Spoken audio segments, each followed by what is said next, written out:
Luke chapter 6. NgokukaLuka isahluko sesithupha. Kwathi ngeSabatha wadabula amasimu, abafundi bakhe bakha izikhwebu. Badla bezihlikihla ngezandla. Kepha abathile babaFarisi bathi, "Nenzelani lokho okungavunyelwe ngeSabatha na?"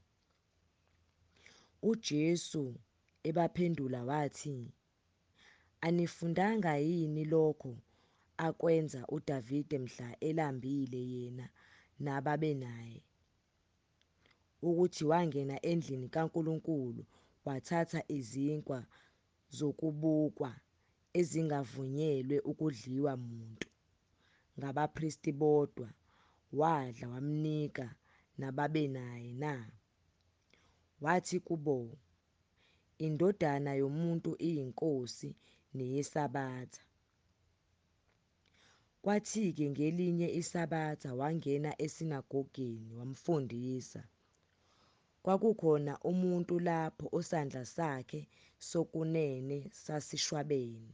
Ababhali nabaFarisi bamqaphelisisa ukuthi uyakuphilisa yini ngeSabatha, ukuze bathole ukumbeka icala. Kepha wazazi izizindlo zabo, wathi kuyo indoda esandla sishwabene, "Sukuma, ume phakathi." Wasukuma-ke wema. UJesu wathi kubo, "Ngiyanibuza ukuthi kuvunyelwe ngeSabatha ukwenza okuhle noma okubi yini, ukusindisa umuntu noma ukumbulala na?" Esebaqalazile bonke wathi kuye, "Yelula isandla sakho." Wenze njalo-ke saze saphiliswa isandla sakhe. Base begcwala ukuhlanya, bakhuluma bodwa ngokuthi bangamenza njani uJesu. Kwathi ngalezo zinsuku waphuma waya entabeni ukuyokhuleka. Wahlala ubusuku bonke ekhuleka kuNkulunkulu. Kwathi sekusile wababiza abafundi bakhe, wakhetha kubo abayi12, wabaqamba ngokuthi abapostoli.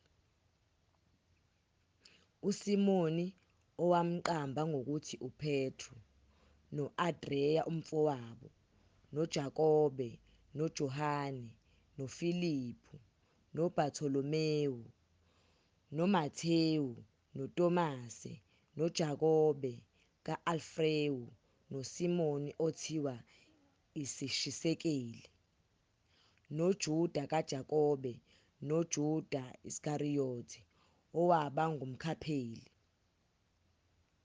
Khona wehla nabo wema endaweni eyithafa kanye nesixuku esikhulu sabafundi bakhe noquqaba lwabantu abavela kulo lonke laseJudiya naseJerusalema nangaselwandle lwaseThaya neSidoni, ababezile ukumuzwa nokuphulukiswa ezifeni zabo, nababekhathazwa ngawomoya abangcolile baphulukiswa. Isixuku sonke safuna ukumthinta ngokuba kwakuphuma kuye amandla abaphilisa bonke.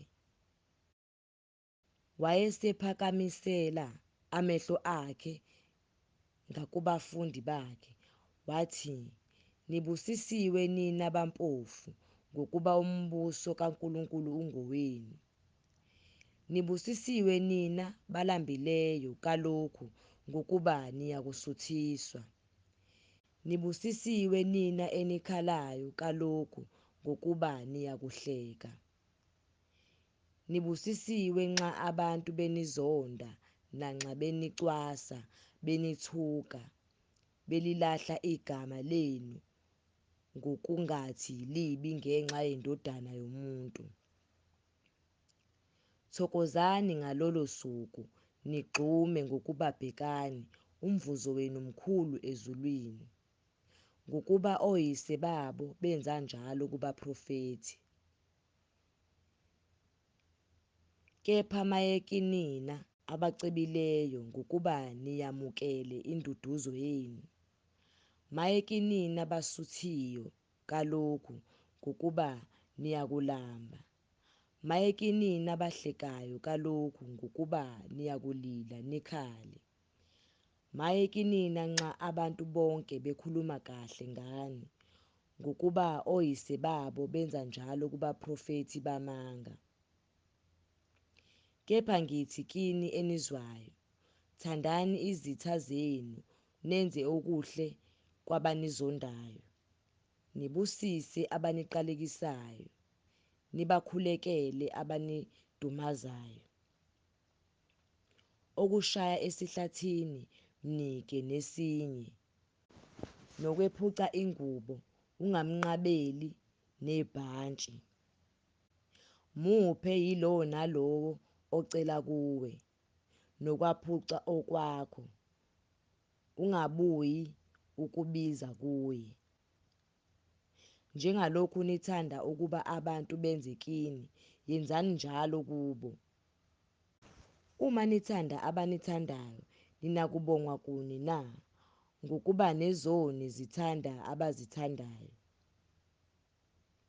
Ngakho uma nenza okuhle kwabenza okuhle kini, ninakubongwa kuni na? Ngokuba nezoni zenza khona lokho. Uma nitsheleka labo enithemba ukwamukela kubo, ninakubongwa kuni na? Nezoni zitsheleka izoni ukuba zamukele okungako. Kepha thandani izitha zenu, nenze okuhle, nitsheleke, ningadikibali, nomvuzo wenu uyakuba mkhulu. Nibe ngabatwana boPhezukonke, ngokuba umnene yena kwabangabongiyo nababi. Yibani nesihawu, njengokuba uyihlo enesihawu. Ningahluleli, khona anisoze nahlulelwa. Ningalahli, khona anisoze nalahlwa. Thethelelani, khona niyakuthethelelwa. Yiphani, khona niyakuphiwa. Bayakupha esifubeni senu isilinganiso esihle, esigqishiweyo, esichichimayo, ngokuba ngesilinganiso enelinganise ngaso, nani niyakulinganiselwa ngaso. Wabatshela nomfanekiso wokuthi impumputhe ingahola impumputhe na? Aziyukukhalakathela emgodini zombili na? Umfundi kaphezu komfundisi, kepha yilowo ophelelisiwe uyakuba njengomfundisi wakhe. Ubhekelani ucezwana olusesweni lomfowenu, kanti ugongolo olukwelakho iso awuliboni na? Ungasho kanjani kumfowenu ukuthi, mfowethu, ake ukhiphe ucezwana olusesweni lakho, wena ongaboni ugongolo olukwelakho iso na? Mzenzisi, khipha kuqala ugongolo olukwelakho iso, yikhona uyakubonisisa ukukhipha ucezwana olusesweni lomfowenu. Ngokuba akukho muthi omuhle othela isithelo esibi, futhi nomuthi omubi awutheli isithelo esihle. Ngokuba yilowo nalowo muthi waziwa ngesithelo sawo. Akukhiwa kambe amakhiwane emeveni, nezithelo zomvini azikhiwa ejikijolweni. Umuntu omuhle uveza okuhle emfuyweni enhle yenhliziyo, nomubi uveza okubi emfuyweni embi, ngokuba umlomo wakhe ukhuluma ngokuchichima kwenhliziyo. Ningibizelani ngokuthi Nkosi, Nkosi, ningakwenzi engikushoyo na? Yilowo nalowo oza kimi ezwe amazwi ami awenze, ngonikhombisa lowo ofana naye. Ufana nomuntu owayakha indlu, wemba, washonisa, wabeka isisekelo edwaleni. Ekufikeni kwezikhukhula umfula washaya leyo ndlu, kepha wawungenamandla okuyinyakazisa ngokuba yayakhiwe kahle. Kodwa ozwayo engenzi unjengomuntu owakha indlu emhlabathini ingenasisekelo.